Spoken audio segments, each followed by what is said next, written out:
Hello, Miss Dwi Rahayu. So in this video, we're going to do the English midterm exam, and we're from class T. Class T. Before that, I want to introduce my friends. There is Ronald and Gabriel, and me at Fadil Wata as a moderator. So for the first question, I want to ask Ronald, what do you do when you go online every day?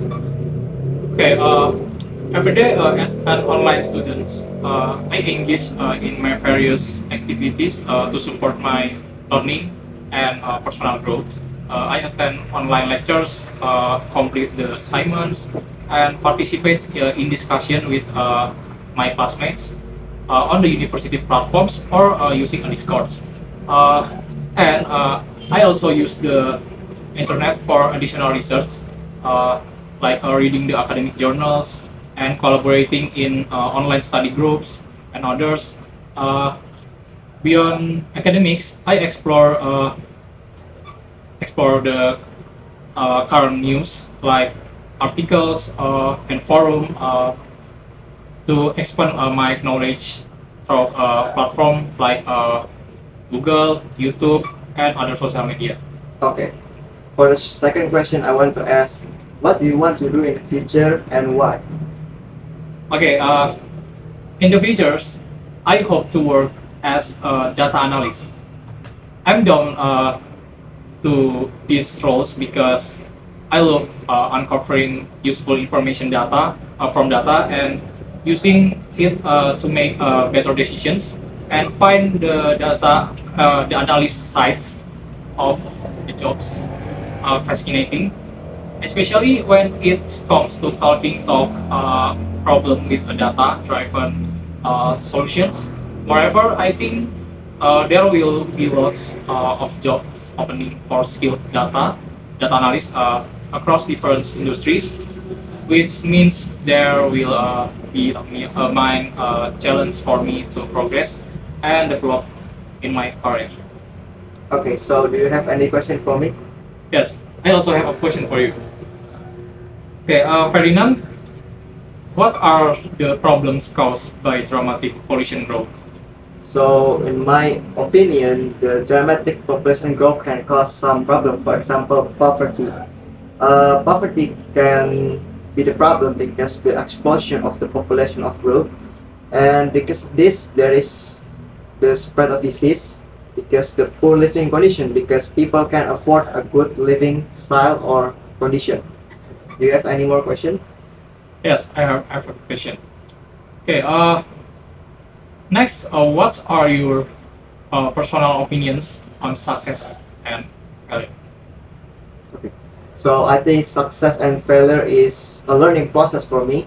I think failure is not something negative, but it's something that make me learning something and overcome challenges. So if there's a problem in the future, I can overcome it or have a solution. And for success, I think success is an accomplishment of goals because of my value, hard work, and determination. So for the fifth question, for Gabriel, I want to ask, what do you do to stay fit every day? For me to stay fit every day, we can do exercise regularly and also don't forget to eat healthy food and get enough sleep and also manage your activity for reduce your stress. I also sometimes I also make a small change like when I going to class to study and then I see the elevator was crowded, um, I choose to use stairs to go up.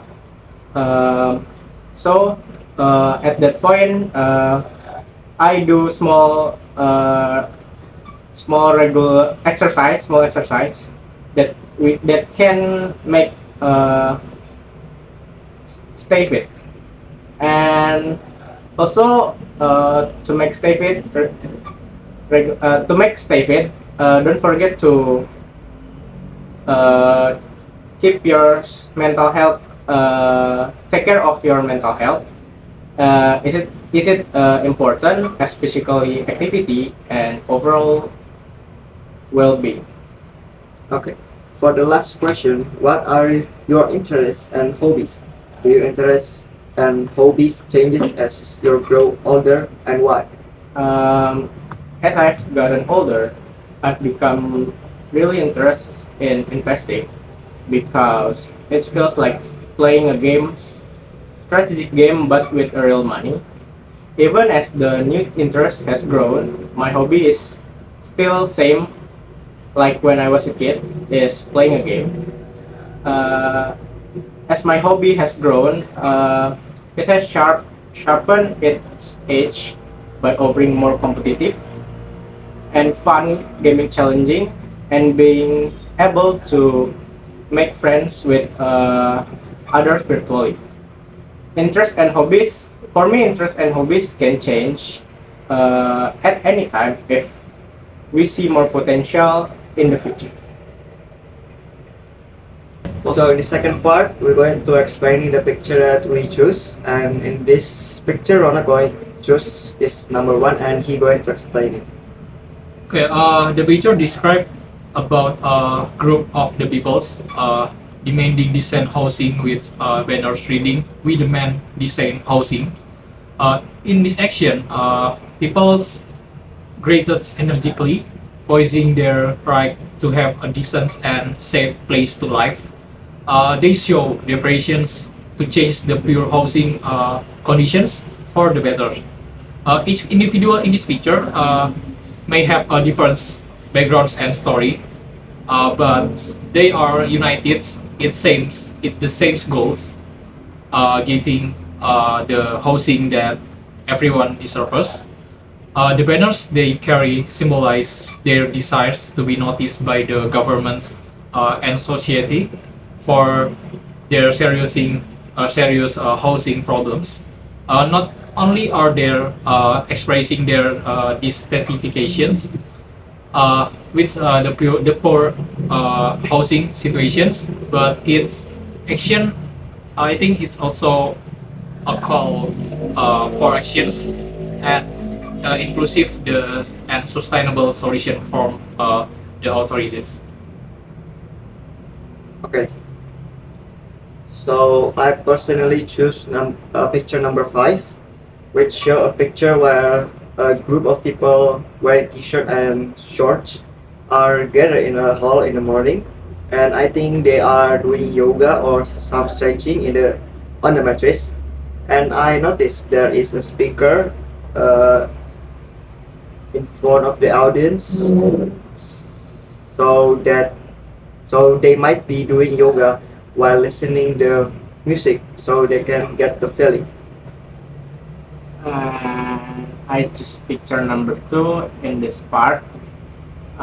This picture shows some people sitting on the chair. Their face looks happy and excited, and the room is looks quiet and peaceful, and it looks like in a library or classes because uh, the pictures shows many books in there, and in the picture there are 13 people.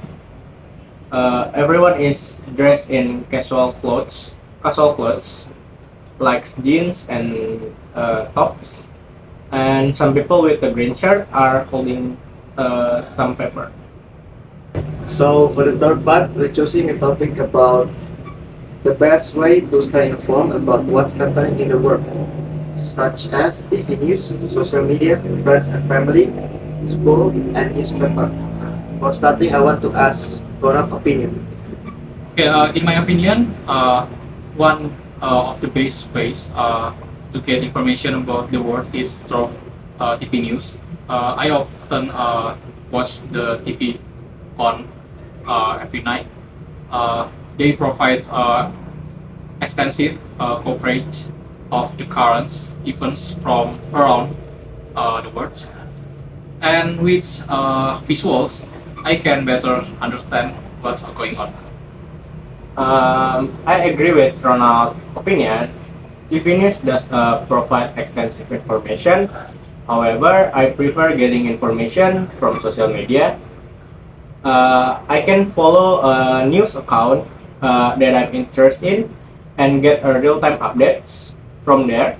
And also I can see various perspective on comment from other user, which may differ from the news on TV. That's interesting, but I think the information from social media is commonly unverified or is not trusted. So I have an alternative solution. For example, newspaper. Although it's old-fashioned, but I like the balance and the accuracy. And with reading the newspaper, I can understanding more deeply about the news. But Ferdinand, isn't it a bit old-fashioned to really newspapers in this digital era? I agree that newspaper can provide verified news, but I feel the latest development are more easily accessible to social media or online news.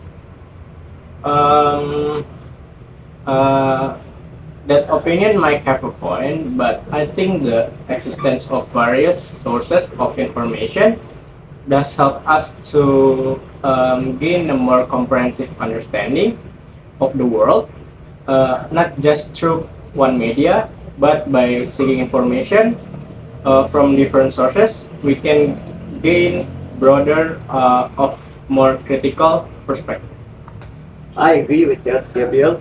So I think the key in here is to have a critical attitude towards, because with that we can verify the information and have a trusted information. By doing this, we need to evaluate uh, and make a think of the accuracy of the news. So we got the drawing conclusion. I agree. Can we conclude that there isn't one best ways to get information about the world, but it's important to use various source or of the information wisely.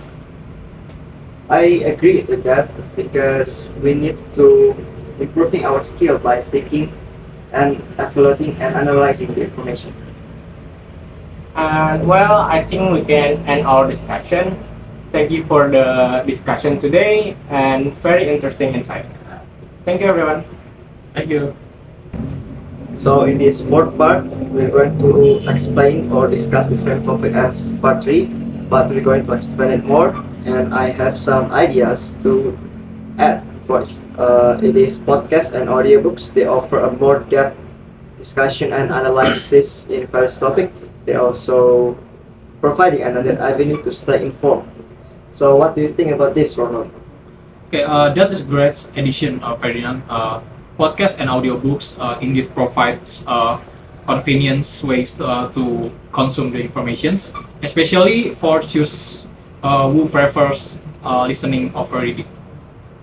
I agree, Ferdinand.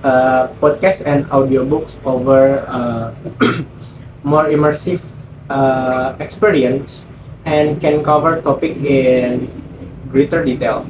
It's definitely worth exploring as a supplementary source of information. It's good to hear that both of you are positively impacted by these topics for like audiobooks and podcasts. Is there any preference on podcasts that catch your interest? Absolutely, Ferdinand. The sheer variety of podcasts available is staggering, and it's parts of what makes them so appealing. No matter how niche or obscure your interest may be, there are likely podcasts dedicated to exploring those in depth. I agree with that, Ronald. The world of podcasts and audiobooks is constantly evolving, and there's always something new and exciting to discover. I'm grateful for the opportunity to expand my knowledge and fit my curiosity in such a convenient and enjoyable way. So, in conclusion from our discussion, we're thinking that podcasts and audiobooks is one of the best thing to stay informed in this era. And there is another example like social media and more, but we still choose audiobooks and podcasts. That's it from us. I hope this video can inform and get us a good score. Thank you, miss. Thank Thank you. you.